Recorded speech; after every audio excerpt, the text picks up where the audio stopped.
Bonsoir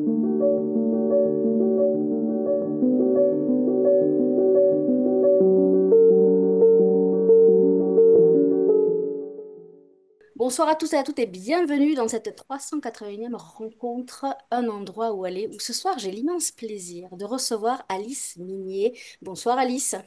Bonsoir Nathalie. Et son éditrice Patricia Martinez. Bonsoir Patricia. Bonsoir Nathalie. Alors ce soir je vous reçois pour ce merveilleux premier roman qui s'intitule Le Bleu des Flammes, qui est paru le 4 avril dernier aux éditions Passiflore. Avant qu'on commence à discuter de ce roman, je vais rappeler à nos amis auditeurs qui nous regardent que vous pouvez poser des questions à Alice par mon intermédiaire et je me ferai un plaisir de les lui poser. Alors, on a la chance d'avoir Patricia Martinez, qui est la directrice des éditions Passiflore et qui est aussi l'éditrice d'Alice. Alors, on va commencer, si vous voulez bien, par un petit parcours de la maison d'édition. Est-ce que déjà, les éditions Passiflore se trouvent où? Elle se trouve à Dax, dans les Landes. Voilà. C'est pas un désert entre Bordeaux et Biarritz, c'est un endroit, la Gascogne, qui a beaucoup de caractère et nous sommes donc dans cette belle région, la Gascogne. Elles existent depuis quand, ces éditions? 2009, 2009? Vous avez eu... oui, Pourquoi vous avez eu envie de créer une maison d'édition? c'est une histoire de rencontre. Comme souvent dans la vie, finalement, lorsqu'on rencontre certaines personnes, on a envie de faire quelque chose avec elles. Et c'est ce qui s'est passé pour moi quand nous avons créé avec deux amis les éditions Passiflore. C'est aussi une rencontre avec Alice, puisque ça, on en parlera. Et Ah quelle oui, rencontre, j'ai envie de dire. ça c'est beaucoup plus récent, c'était pas en 2009, Non, non. l'année dernière. Alors, Voilà. le passiflore, alors, je ne sais pas si on le voit, le logo, je ne l'ai pas là, le logo, c'est ben, c'est la fleur, c'est ça, hein, on est d'accord, hein, Absolument. une C'est fleur. la fleur du fruit de la passion. Ouais, alors ça, je ne le savais pas, je l'ai appris. Je connaissais la Oui, passiflore, mais j'avais jamais fait le rapprochement entre le fruit de la passion et la passiflore. Donc, j'ai appris voilà, donc quelque chose. Alors, on va parler de cette ligne éditoriale, parce que vous oui, éditez de la littérature, donc, oui. mais aussi des livres comment on dit, régionaux, des beaux livres, comment vous... Alors on a appelé cette collection Culture du Sud-Ouest. D'accord. Donc en fait, ce sont des ouvrages sur les traditions, la beauté de notre région, le sport qu'on y pratique souvent. Donc, c'est consacré à notre territoire, voilà, à notre région. C'est une grande région, hein, c'est quand même le sud-ouest, Je crois que c'est la plus grande région, la région Aquitaine, je crois que c'est la plus grande région de la France. Nouvelle-Aquitaine maintenant, oui. Mais bon, elle inclut Niort et elle n'inclut pas le Gers. Et en fait, Ah oui, culturellement, c'est vrai. on est beaucoup plus proche du Gers que du département de Niort. Voilà. Alors, comment Alice a-t-elle trouvé les éditions Passiflore? Alors, Alors, allez-y. Alice, je ne sais pas Alice, si ça doit ah être... si, Alice va nous raconter parce que ça, comment on fait pour trouver une maison d'édition située à Dax? Eh bien, lorsque j'ai mis le point final de mon roman et après nombre de relectures, lorsque j'ai senti qu'il était prêt à être envoyé à des maisons d'édition, bah, je me suis intéressée un petit peu au paysage éditorial français, à savoir, il s'agissait de chercher quelle maison d'édition pourrait être sensible à mon texte. Donc, j'ai un peu balayé ce paysage éditorial et bah, j'ai fait, et ça tout le monde s'en doute bien, plusieurs envois à plusieurs maisons d'édition différentes. Et dans le cas des éditions Passiflore, j'ai trouvé des textes qui me touchaient, que j'ai lus, qui me touchaient. Et donc, je me suis dit que peut-être les éditrices allaient y être sensibles, donc être sensibles à mon roman. Donc c'est le premier manuscrit papier que j'ai envoyé, parce que j'ai fait des envois numériques. Puis après, je me suis dit, bon, allez, je tente les envois papier aussi. Et c'est le premier. Je n'ai eu, Vous avez enfin, bien voilà. fait. Oui. Je crois que Patricia, parce que juste avant qu'on prenne le direct, m'a dit qu'elle avait entre les mains votre courrier. Ah, Oui, j'ai votre courrier du 17 mai 2024, Alice, sous les yeux, par lequel vous nous écrivez emporté par Évanoui de Mathilde de Télossi, enchanté par la langue de Jean Darrow, même si le mien d'enfant est écureuil, parce que Jean Darrow a publié un livre qui s'appelle L'enfant don. Je suis admirative du travail des auteurs et autrices que vous éditez. En faire partie serait pour moi une joie et un honneur. Alors Alice, aujourd'hui, je vous dis que cette joie et cet honneur est largement partagé. Merci beaucoup. Donc, vous avez envoyé. Donc, bon, j'imagine, Patricia, quand on lit déjà un courrier comme ça, mais dès qu'on lit, alors je ne sais pas s'il y a eu beaucoup de travail, mais moi, dès que j'ai lu la première page, j'ai senti le poids littéraire qu'il y avait dans ce livre. Hmm. Est-ce que vous aussi, vous avez été embarqué dès la première page? Absolument, déjà, dans la lettre de présentation, Alice nous présente son roman et de la façon dont elle le présente, où dans trois phrases, à la fin de son courrier, elle dit ce qu'elle souhaite partager avec ses lecteurs. Bon, ben là, de suite, on a ouvert le livre, quoi. On ne pouvait pas faire autrement. Enfin, on a ouvert le manuscrit, enfin, voilà, le texte. On a commencé à lire le texte immédiatement, immédiatement. Et ça nous arrive très rarement. Ça nous est arrivé quelques fois quand même, mais c'est très, très, très rare. Et alors, vous lui avez dit comment que vous alliez publier son livre? Vous avez pris votre téléphone ou vous lui avez écrit un mail? Alors, je crois que je lui avais téléphoné et puis j'allais à La Rochelle quelques semaines après. Moins d'un mois après, j'avais un, un petit salon du livre qui avait lieu à La Rochelle et je lui ai proposé qu'on se rencontre à La Rochelle. Voilà, il y a eu une première rencontre entre nous deux, suivie d'une rencontre après où Alice est venue dans notre maison d'édition, à Dax. Et vous, Alice, Voir toute l'équipe. vous avez réagi comment quand on vous a dit que vous alliez être publié? Alors, au tout début, quand la première fois que Patricia m'a appelée pour qu'on se rencontre justement à La Rochelle, elle m'avait bien dit, c'est pour une première rencontre, voilà, il ne fallait pas forcément s'emballer parce que la décision n'avait pas encore été prise collectivement. C'était aussi un petit peu pour prendre la température, disons, pour se rencontrer, voir si on pouvait s'entendre. Il y avait un mélange de joie et en même temps le sentiment qu'il fallait ne pas s'emballer trop vite.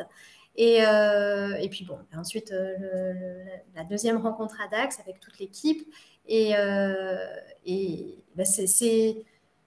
c'est quelque chose que l'on attend et en même temps c'est quelque chose de vertigineux parce que c'est une première aventure avec une maison d'édition, donc tout un travail sur le texte qui est complètement nouveau. Et puis, c'est la perspective en plus de la publication et cette idée que là, le texte va être donné à des lecteurs nouveaux. Et bon, oui, c'est vertigineux. Et alors, je sais que vous avez du mal à faire des choix, mais est-ce que vous avez envoyé à plusieurs autres maisons d'édition? Est-ce que vous avez eu un choix à faire pour choisir la maison d'édition? Ou ça a été, il y a eu que la réponse des éditions Passifleur qui a été positive? Ça, je pose une question un peu. Mais voilà. Alors, j'avais eu un retour.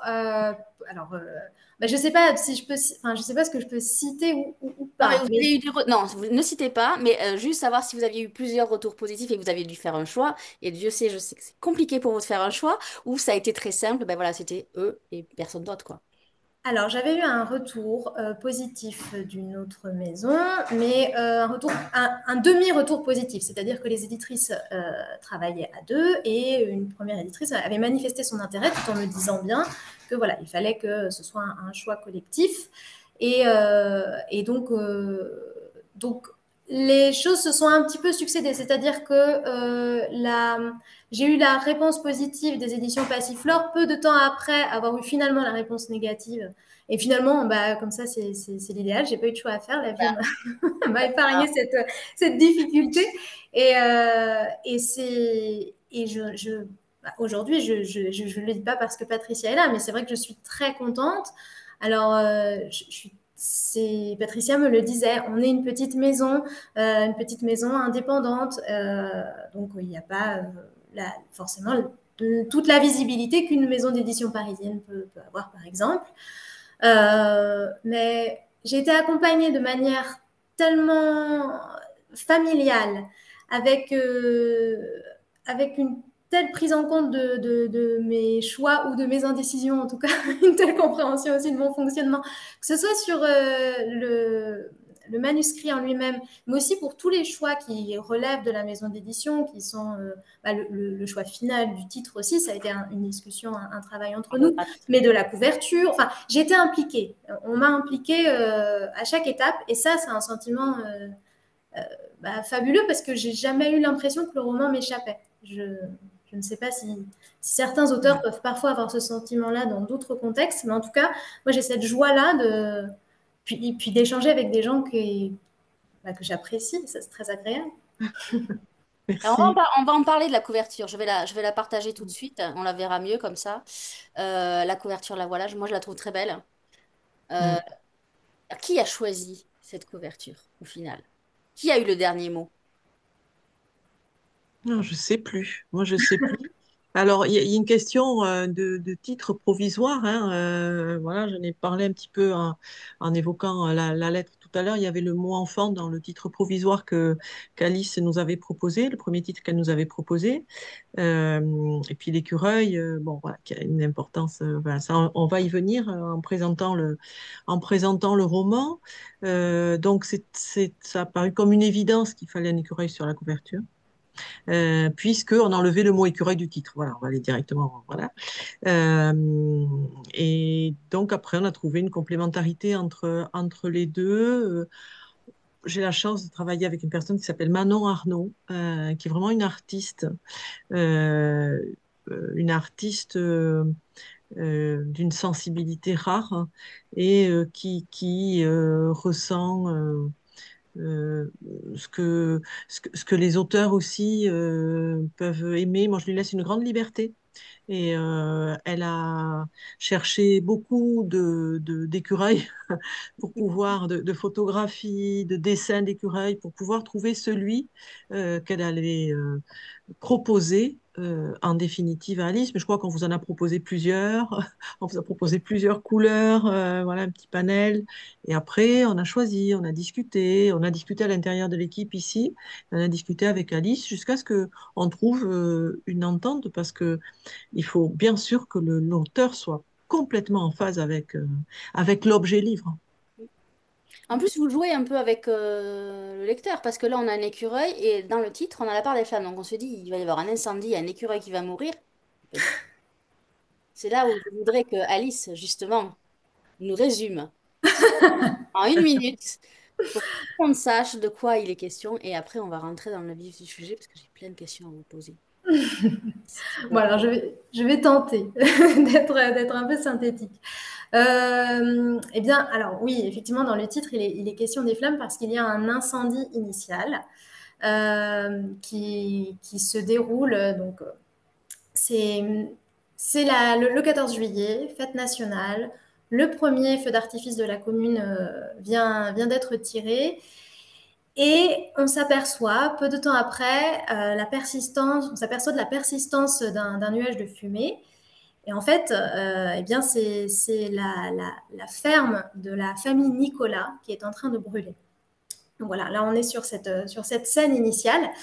Euh, et le roman, en fait, c'est un chemin. C'est le chemin au sein d'un mystère dans une famille. Et ce chemin, c'est l'enfant écureuil qui va l'emprunter. Il est nommé de cette façon-là et donc il est présent sur la couverture par son lien particulier à la nature, son lien particulier avec la forêt qui se trouve juste à côté de la ferme dans laquelle il grandit, la ferme en reconstruction, puisque lors de cet incendie, sa mère le porte dans son ventre. Euh, dans ce bois vont s'exalter ses sens. Il va également y développer une agilité particulière, proche de celle de l'écureuil. Et puis surtout un comportement particulier, c'est qu'à la manière de l'écureuil, il va chercher à faire provision, mais lui, il va chercher à faire provision de ses souvenirs, des choses qu'il trouve précieuses, et notamment de ce qui est en lien avec sa mère, parce que celle-ci a installé une distance particulière avec lui depuis sa naissance et même avant sa naissance, et une distance qui ne s'explique pas et qu'il va tenter de comprendre tout au long de sa vie d'enfant et aussi de jeune homme et d'adulte qu'il va bâtir avec ce questionnement. Parfait. Patricia, vous en pensez quoi? Son résumé? On le valide? Ah oui, on le valide. Oui, on le valide. Là, Alice a dit beaucoup de choses Ouais. sans dévoiler le livre, mais il y a les sujets qu'elle aborde dans ce livre, autant à- dans le contexte, dans ce qu'il y a autour de l'histoire, que dans la personnalité de cet enfant qui naît et qui grandit et qui devient homme, effectivement. Alors Alice, vous avez fait de la forêt votre terrain d'écriture. Moi, j'aimerais bien savoir que représente pour vous la nature. Alors, Et la forêt, parce que la ouais. forêt est présente. La nature, moi, j'ai grandi au milieu de la nature. J'ai grandi dans la campagne, voilà, dans un petit village tourangeau, donc au milieu des champs et non loin de plusieurs petits bois. Et la forêt, c'est aussi de grandes balades en forêt le dimanche avec ma famille. Donc, c'est l'environnement dans lequel s'est construite mon imagination. Avec des animaux, alors souvent je m'en amuse quand j'y pense, mais avec des animaux animaux sauvages, qui souvent ont surgi alors oui, on peut dire que j'ai grandi un petit peu dans une ferme, et qui souvent surgissaient. Des chevreuils, par exemple, qui venaient nous rendre visite, une chouette aussi, qui était là et qu'on entend, et dont on a l'impression que c'est la même tous les ans depuis des années. Voilà, donc la nature, c'est ce dont je ne peux non plus me détacher. J'ai besoin de nature. Et c'est un sujet d'écriture merveilleux parce que c'est une source d'inspiration continuelle. On y trouve de la beauté partout. Et l'écriture permet de mettre en lumière cette beauté, du moins d'essayer de la mettre en lumière. Euh, et voilà ce qu'elle représente, oui.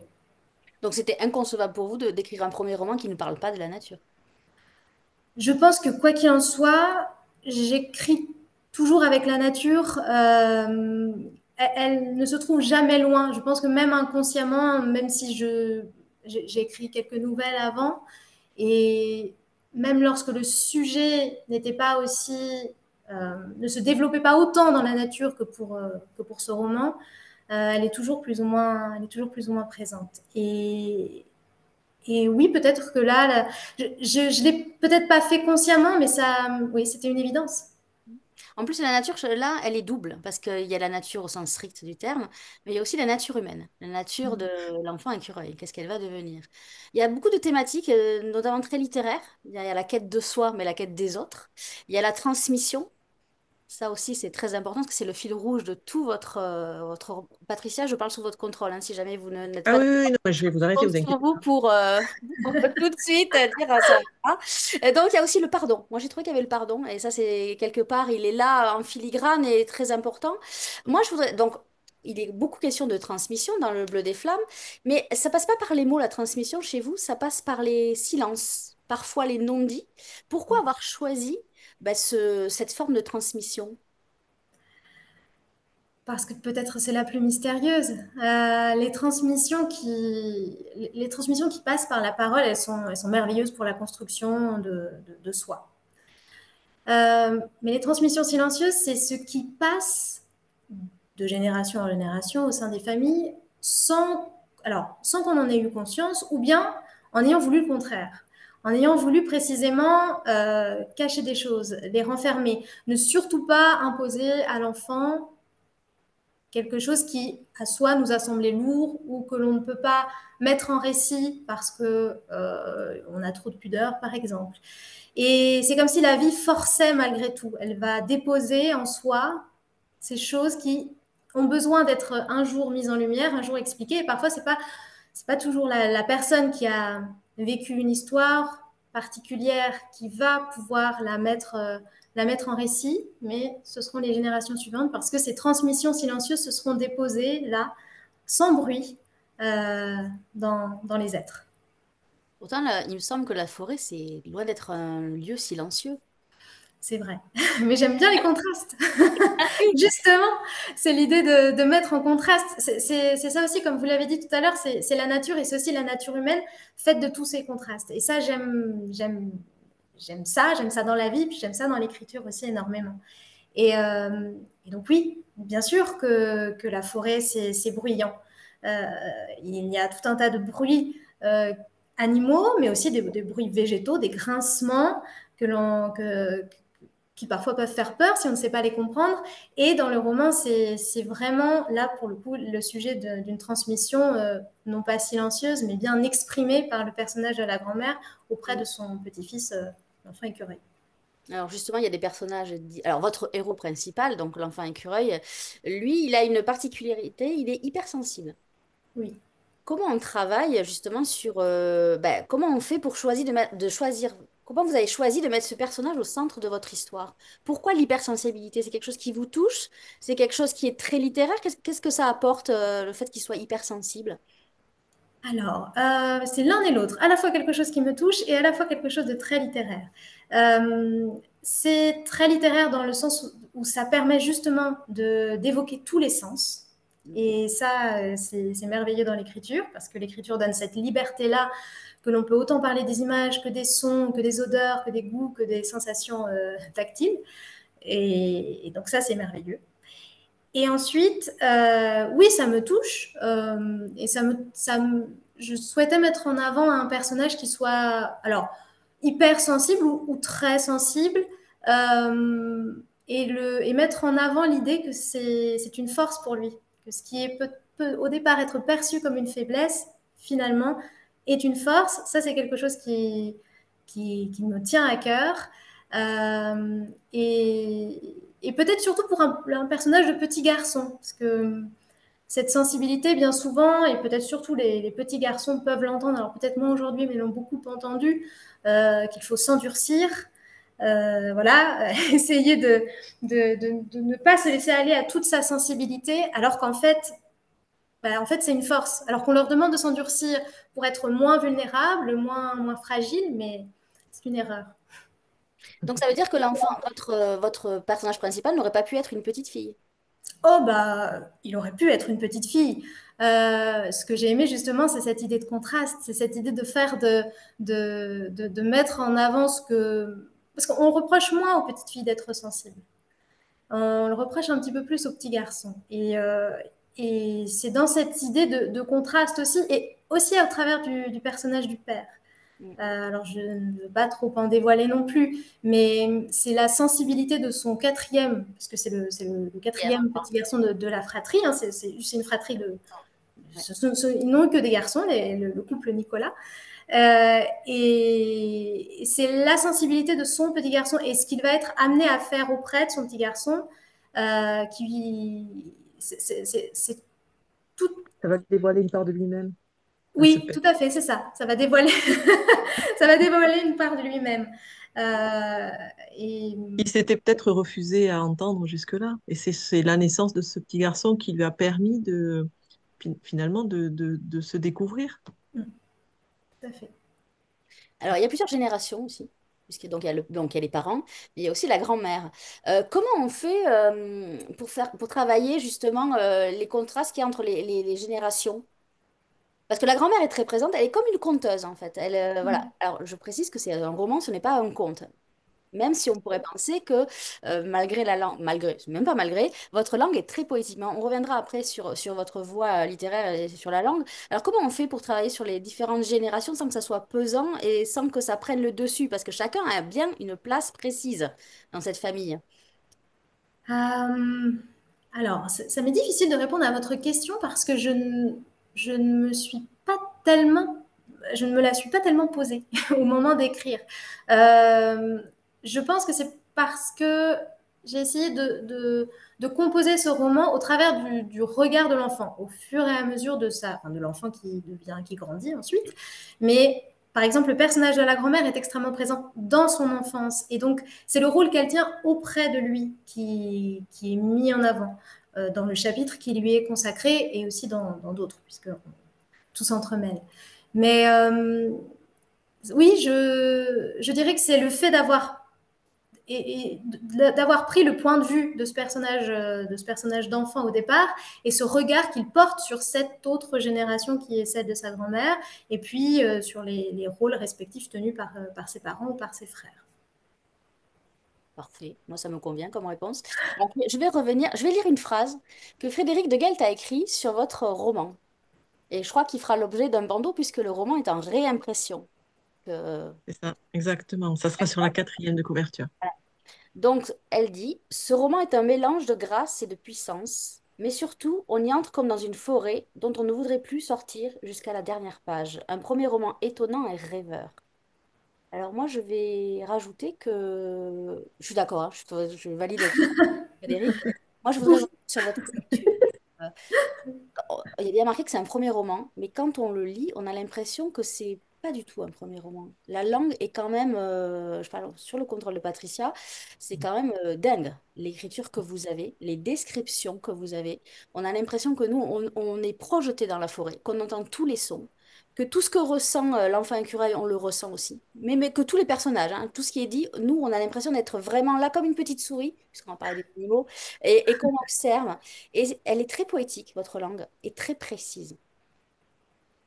Donc on Je passe à... pense que, Oui, pardon, je peux oui, allez-y. compléter un petit peu. Je pense qu'il y a énormément de travail derrière. Vraiment, ce texte, il a été très, très, très travaillé. Souvent, les gens qui nous envoient des manuscrits, en fait, le travail n'est pas abouti. C'est pas, il y a pas de, il y a pas de réflexion, il n'y a pas de recherche très précise. Et chez Alice, c'est pas du tout ça. C'est tout le contraire. Elle a vraiment, je pense que il y a, dans le texte qu'on a reçu, il n'y avait pas de place pour un mot de plus. Donc vous Voilà. n'avez rien fait, Patricia, en gros, vous voulez dire que vous n'avez pas du tout travaillé sur le... On tient l'écureuil, on l'a mis sur la couverture, et puis voilà. On a eu très peu de Non, travail non, mais contrairement à je... d'autres textes qu'on a reçus, c'est une évidence. Mais de toute façon, il y avait plus de place. Tout était suggéré, pas forcément écrit, mais suggéré. Tout était présent. Et Mais il y voilà. a une puissance, il y a quand même une puissance, on va dire romanesque, j'ai envie de dire romanesque, parce que quand même, quelque part, voilà, c'est pas de l'autofiction, c'est pas... Non, non, c'est vraiment, il y a quelque chose, il y a quelque chose de particulier dans votre écriture que je ne saurais pas décrire avec des mots précis, mais en tout cas, on est transporté du début jusqu'à la fin, c'est-à-dire qu'une fois qu'on est arrivé à la fin, on se dit, ah mais mince, c'est déjà fini, quoi. On a envie de recommencer. Réussi. Alors, alors, on va dire quand même que vous êtes professeur d'espagnol. Donc, écrivain, c'est vraiment tout nouveau pour vous. Je crois que vous avez fait de la traduction, me semble-t-il. Vous êtes essayé à la traduction. Est-ce que ça vous a servi justement pour écrire? Parce que quand on est traducteur, on est aussi un peu auteur quelque part. Est-ce que ça vous a servi? Alors, je ne suis pas traductrice et je ne me suis jamais attaquée à, voilà, à une traduction d'une grande ampleur, Oui. alors voilà, d'une grande qualité de texte à traduire, oui, mais un roman, jamais. Euh, C'était dans le cadre de mes études, effectivement, parce que oui, je suis effectivement professeure d'espagnol. Et, euh, et j'ai instantanément adoré le travail de traduction, dans un sens comme dans l'autre, peut-être avec, bah, évidemment, avec plus de facilité vers ma langue maternelle, parce qu'elle invite à vraiment s'intéresser à sa propre langue et avec une grande précision aussi. Donc oui, bien sûr que ça... Alors, sur plein de plans, parce que ça pousse aussi à étudier très finement le style des auteurs que l'on essaie de traduire, à essayer de coller au maximum. Enfin, on apprend par imitation beaucoup aussi. Et donc, en essayant de ne pas le trahir, même si, bon, traduire, c'est trahir, on le dit, mais en essayant le moins possible de trahir l'auteur, ça pousse effectivement à explorer la langue. Et ça, bah, ça conduit, oui, ça a une influence sur le travail d'écriture ensuite. Donc, je pense qu'effectivement, Et il y sur a, la rythmique, vous avez travaillé comment sur la rythmique? Parce que là, le rythme, il est parfait. avec lenteur. J'écris très lentement. Non, non, mais Euh, oui, peut-être lentement, mais je veux dire, la rythmique du livre, jamais il y a de longue. Jamais on se dit, bon, ben, ouais, la forêt, ça va 2 minutes, quoi. Est-ce qu'on pourrait avoir une action? Jamais on se dit ça.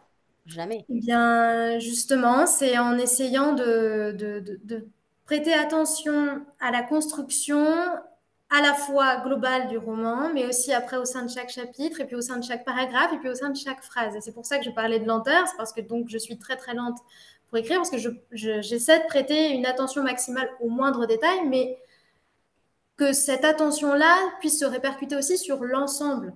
et qu'il ne puisse n'y avoir pas de lassitude du lecteur. Moi, c'est vrai que c'est quelque chose dont j'avais peur et on a beaucoup échangé aussi avec Patricia à ce sujet. J'avais peur de lasser, j'avais peur des phrases, peut-être aussi des phrases trop longues, mais j'ai essayé de faire au mieux. Et puis que vous me disiez ça, ça me réconforte. Je suis encore dans un état où tout nouveau compliment, tout nouveau commentaire sur le roman me surprend. En fait, je me ravis de tous ces nouveaux commentaires parce que je pense que le doute ne me lâchera jamais. Et ça donne confiance. Bah oui. Même si le chemin est long, comme celui de l'enfant écureuil, mais... Moi, je Ouais. voudrais juste qu'on revienne sur un petit détail anodin. Moi, j'adore ce qui est détail. Il reçoit un premier cadeau, l'enfant écureuil, qui est un appareil photo.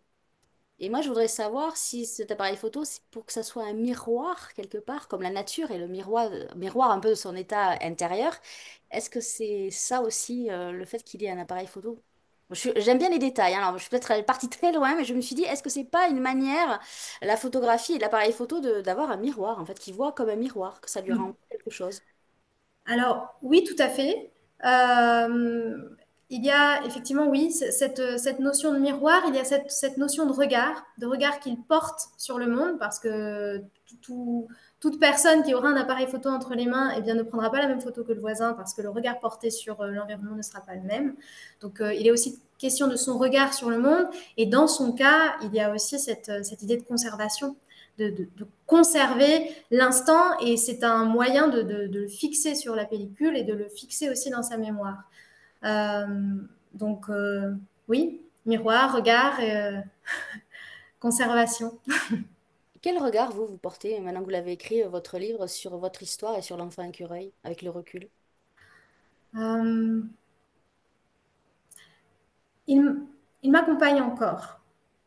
Il m'accompagne encore. Je suis. Alors, avec le recul, je ne sais pas si j'ai vraiment du Du recul. recul, hein, parce que je sais pas combien de temps vous avez mis pour l'écrire, ce roman? Alors, ça s'est fait dans des conditions un petit peu particulières, du fait que bah, je suis enseignante et c'était une année durant laquelle j'étais en disponibilité. Donc, j'avais plus de temps, j'avais un peu plus de temps pour moi et pour l'écriture en l'occurrence. Donc, je dirais que j'ai mis un an, mais dans des conditions particulières. En travaillant à côté et donc en n'ayant pas la disponibilité mentale non plus complète pour pouvoir le faire, je pense que ça m'aurait pris beaucoup de temps, beaucoup plus. D'autant que, comme je vous l'ai dit, j'écris très lentement. Donc, voilà. Et donc, effectivement, là, comme Patricia a lu le courrier qui datait du printemps 2024, c'était Oui, ça. oui. Je n'ai vraiment lâché le travail sur le roman qu'au moment de son impression, où là, il fallait lever les mains de la table. La partie. Et, et donc, ça fait pas si longtemps que ça. Et oui, je suis pas sûre d'avoir encore du recul et je ne sais pas, enfin, l'avenir me dira si j'arrive à en prendre. En tout cas, les personnages ne me, ne me quitteront jamais. Non, C'est mais comme... vous n'êtes pas dit, par exemple, ah ben zut, ça finalement, j'aurais dû l'écrire autrement, parce que j'imagine que vous l'avez relu, relu, relu, relu. Et une fois que vous avez eu l'objet livre en main, j'imagine que c'est humain, vous avez dû regarder ou ouvrir peut-être à des pages et lire en se disant, mais ah, tiens, ça, peut-être que j'aurais dû l'écrire autrement. Est-ce que vous avez eu ce sentiment-là ou pas du tout? Alors, de toute façon, j'ai ce sentiment-là pour à peu près tout ce que j'entreprends. Donc, voilà. Mais disons que dans, oui, j'ai pu avoir ce sentiment-là, mais euh, si par exemple, sur une phrase, sur le rythme d'une phrase, si je commençais à me réinterroger par rapport au rythme de cette phrase, comment j'aurais pu peut-être l'améliorer, je me rends compte que je me repose les mêmes questions que celles que je me suis déjà posées ou que l'on s'est déjà posées avec la maison d'édition. Et finalement, eh bien, je me dis que la décision qui a été prise à ce moment-là était la meilleure que l'on pouvait prendre à ce moment-là. C'est pas du tout pour.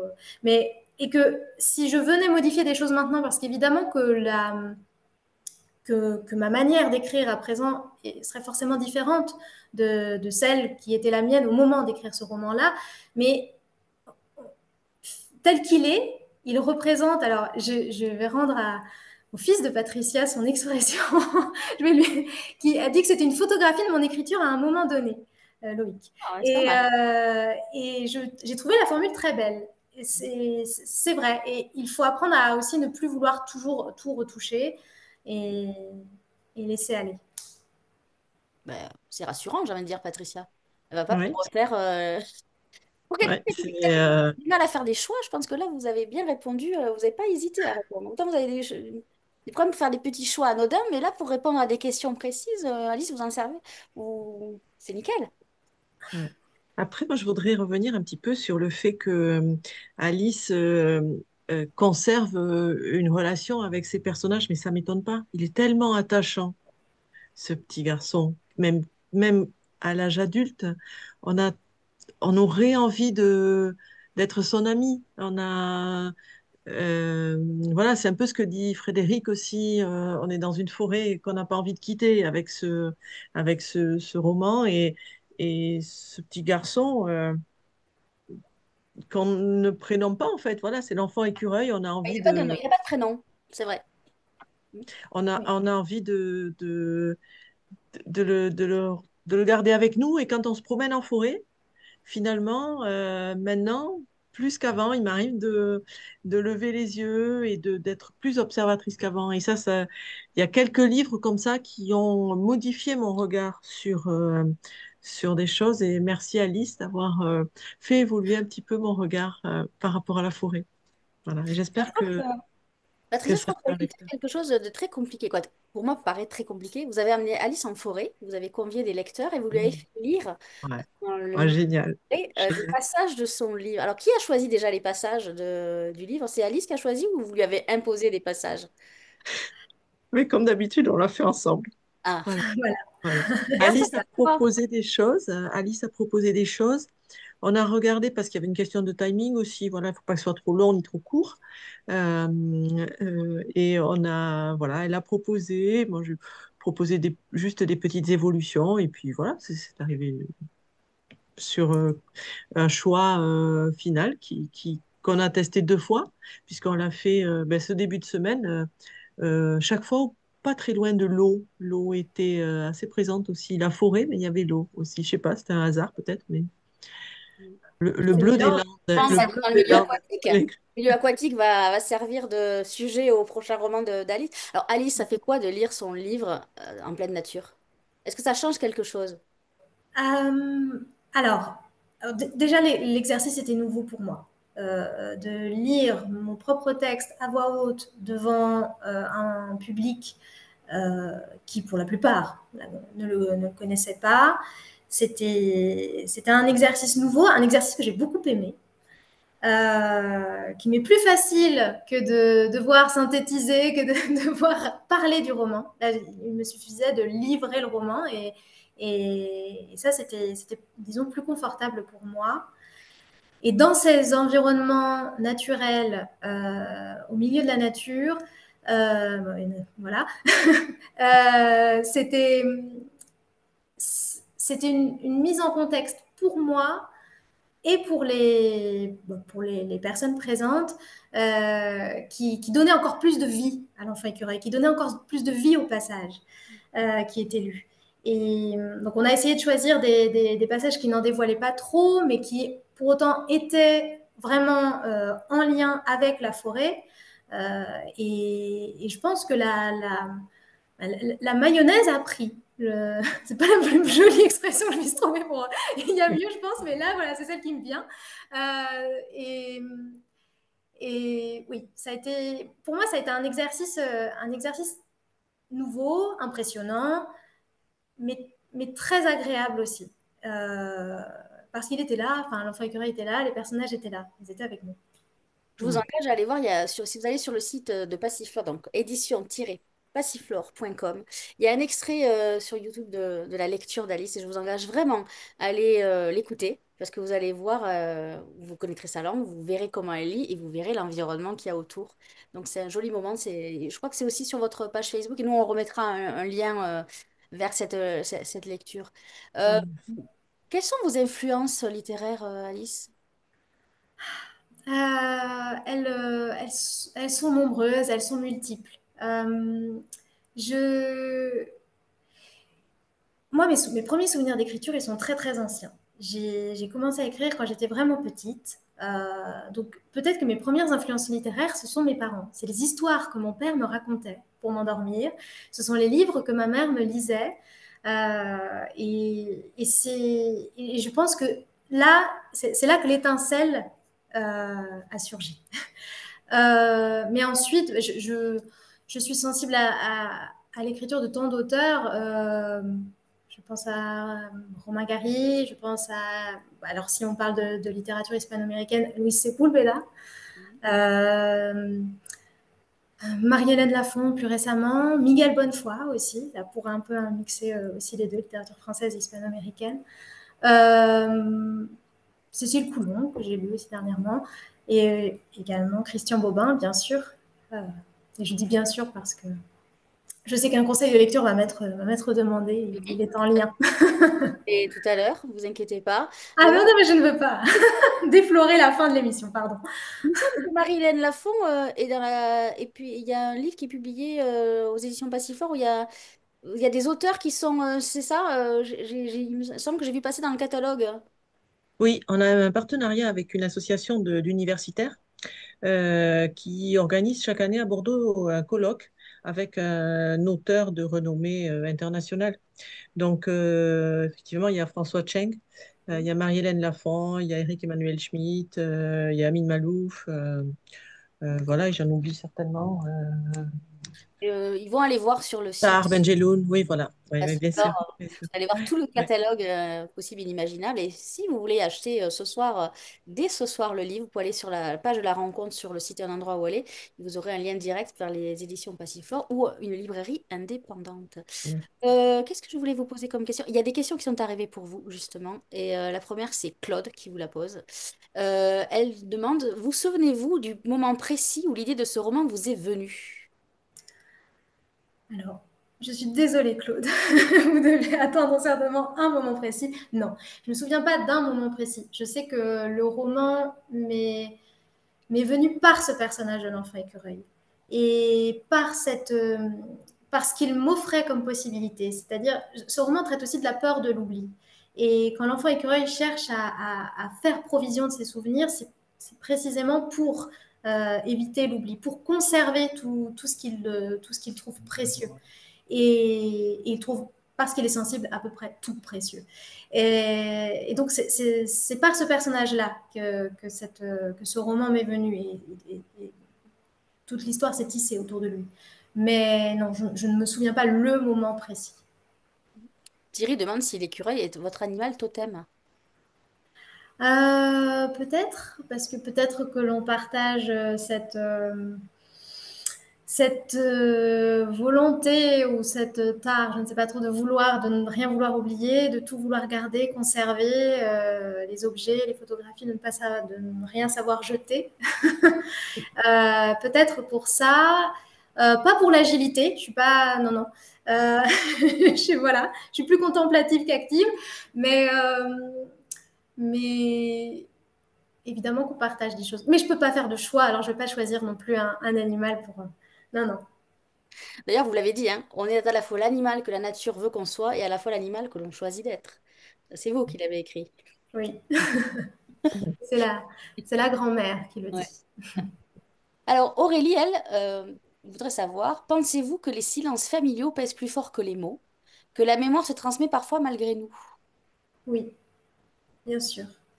Bien sûr. Alors, est-ce que les silences pèsent plus lourd que les mots? Je ne sais. Ça, je ne sais pas. En tout cas, les silences empêchent.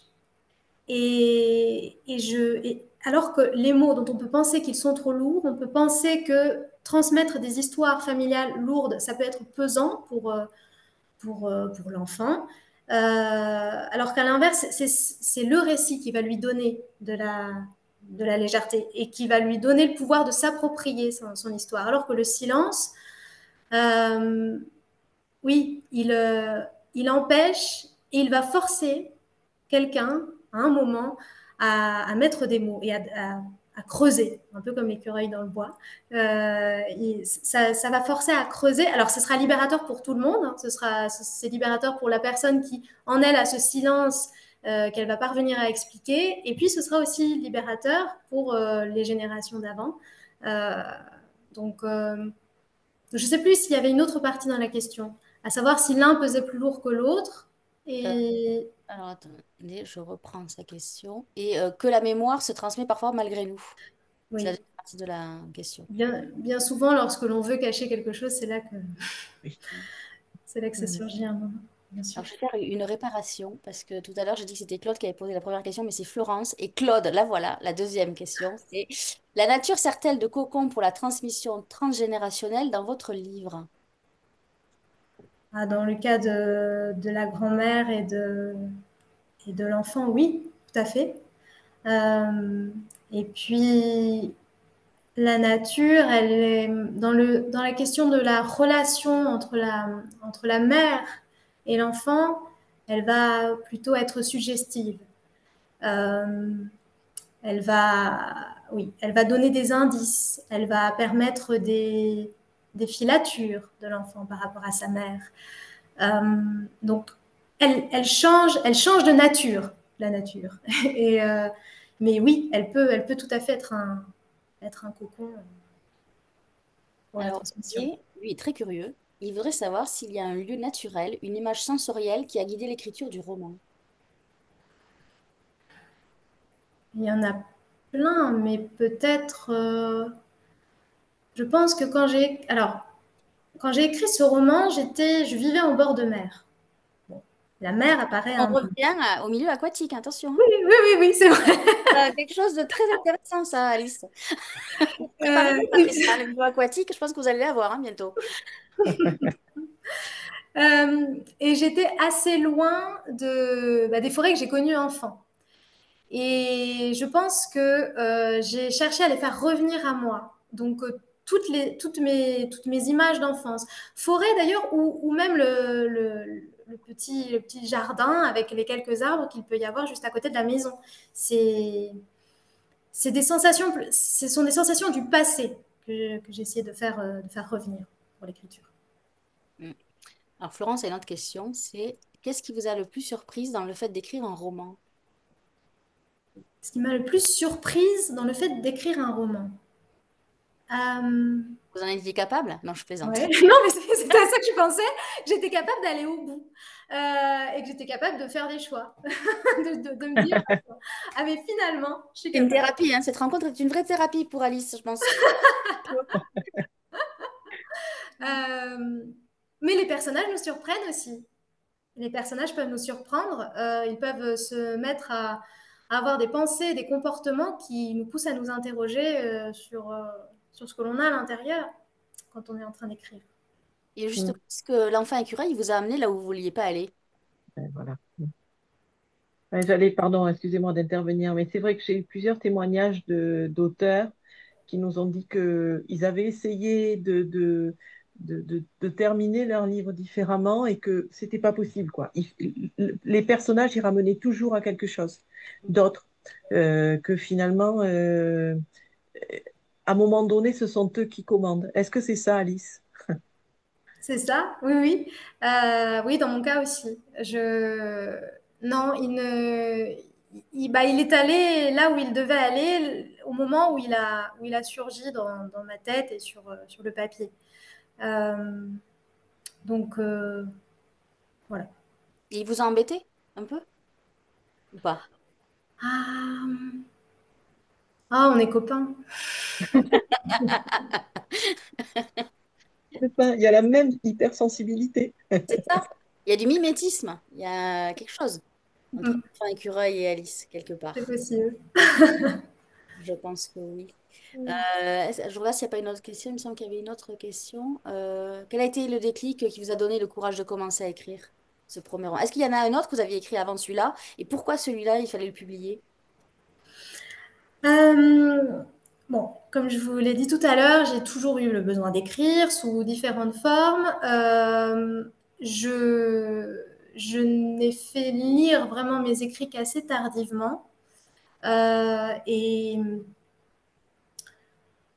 Le déclic, alors, est-ce qu'il y avait un autre roman avant? Il y avait une ébauche d'autres romans avant, mais ça, j'en ai pas parlé encore. Même Patricia ne le sait pas. Et voilà. Euh, mais dont j'ai vite, enfin, je l'ai laissé parce que je sentais que que je n'allais pas dans la bonne direction, ou en tout cas que je m'en détachais trop vite. Et dans le cas de l'enfant écureuil et du Bleu des Flammes, précisément pour parler du roman, mais je pense que c'est vraiment ce personnage-là de l'enfant écureuil qui est venu et qui, lui, ne m'a pas lâché. Lui aussi m'a aidé à continuer et m'a lancé sur, sur cette écriture et sur cette volonté de, oui, de donner une visibilité au roman, de le publier. Est-ce que vous avez eu le syndrome de l'imposteur, comme tous les Oh, auteurs? bah, bien sûr, je l'ai encore, je l'ai en ce moment même. Bien sûr, alors bon, ben, je l'ai pour tant de choses et je pense que heureusement, en fait. Moi, j'ai envie de dire que c'est pas une imposture, hein. Ce qu'il y a là-dedans, je pense moi, je parle sous le contrôle de Patricia, il a sa place sur toutes les tables de librairie, hein. N'ayez pas honte de... Honte n'est pas le bon mot. Mais voilà, c'est pas une imposture. Et ce qu'il y a là-dedans, il y a une douceur. J'ai oublié de dire, la douceur est une force aussi dans votre roman. Et toute la douceur qu'il y a que vous avez mise dans ce roman est une vraie force. Une force littéraire. Patricia, vous êtes Ok. d'accord avec moi? Ah ouais, je suis entièrement d'accord. Enfin, je suis entièrement d'accord. C'est tellement, on a tellement besoin de ça aujourd'hui, de douceur, euh, de sensibilité, d'écoute, parce que pour comprendre un silence, il faut l'écouter. Et ça, Alice, dans son écriture, elle nous fait écouter la nature. Et ça, il faut être humble pour ça. Et ça nous manque tellement aujourd'hui. Est-ce que vous Voilà. êtes musicienne, Alice? Comment? Est-ce que vous êtes musicienne? Oui, j'ai fait du piano, Donc, vous savez ce que c'est que les silences en musique? bien sûr. Ils sont Donc là, essentiels. la réponse est là. C'est pour ça qu'elle maîtrise aussi bien les silences. C'est qu'elle est musicienne et les musiciens maîtrisent très très bien les silences.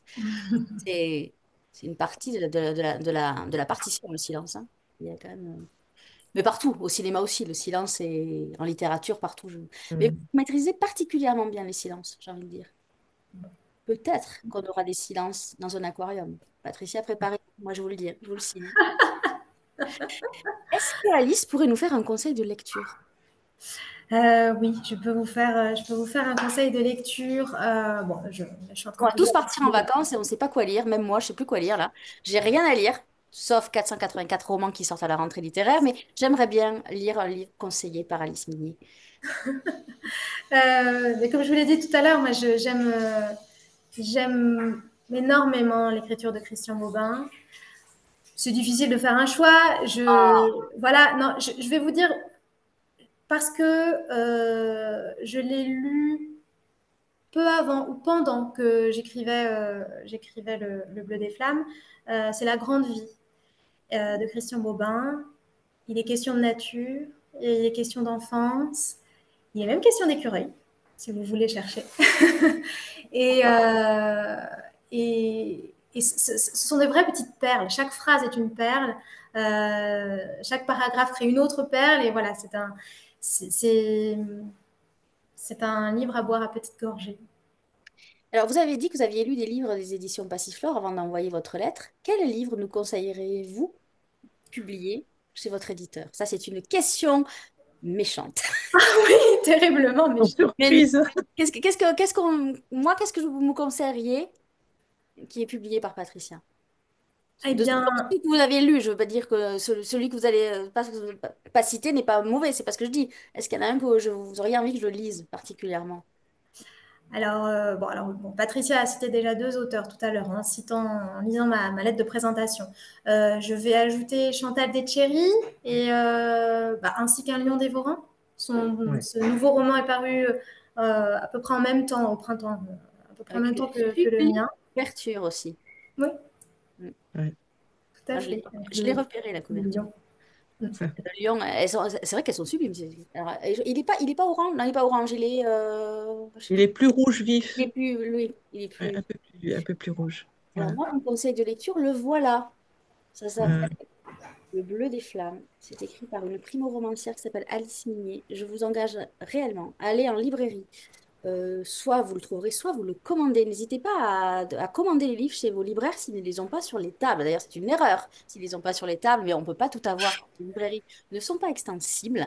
Donc, n'hésitez pas à le commander ou aller directement sur le site de la maison d'édition. Donc, c'est édition au pluriel-passiflore.com. On vous remettra tous les liens là où il faut pour commander le livre d'Alice. Alice, je vais vous laisser le mot de la fin. Mais avant ça, je vais souhaiter de bonnes vacances à tout le monde. Nous, on va faire une petite pause estivale le temps que j'ai le temps de lire tous les livres qu'on va examiner à la rentrée. Et nous, on se retrouvera le 9, c'est un mardi, le mardi 9 septembre pour la première rencontre de la nouvelle saison. Donc Alice, je vous laisse le mot de la fin. Et Patricia aussi, si vous voulez dire quelque chose, n'hésitez pas. Eh bien, merci. Voilà le mot de la fin. Merci Nathalie de nous avoir reçus. Merci Patricia d'avoir été à mes côtés aussi pour cette émission. Et merci aux futurs lecteurs. Merci de tenir la main, de tenir la patte de l'enfant écureuil. Il sera ravi. Moi, j'ajouterais on a reçu un cadeau avec le texte d'Alice. Voilà. Et un très vieil éditeur. Quand j'ai débuté, lui, il avait beaucoup d'années derrière lui. Il me disait, la première qualité d'un éditeur, c'est la patience. Et en fait, il faut savoir attendre de belles choses. Et dans l'histoire de Passiflore, je pense que le livre d'Alice, Le Bleu des Flammes, aura beaucoup d'importance. Je le souhaite, Alice. Merci. Merci. Merci pour le cadeau que vous nous avez fait. Merci.